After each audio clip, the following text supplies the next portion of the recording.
Sa laro ng buhay, lahat tayo naghahangad manalo.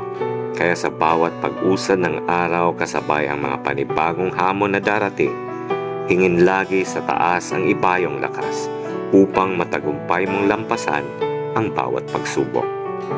Kasi ang buhay, di kailanman ipinangakong maging madali. Ngunit ang pangako ng Diyos, sasamahan ka niya sa bawat mong laban. Kaya para sa pangarap, dapat huwag mapagod. Remember that life is the most difficult exam. And you know what? Many people fail because they try to copy others without realizing that everyone has a different test paper. At kung sakaling saan ka man dalhin ang iyong mga pangarap, baunin mo lagi ang respeto at pakikisama.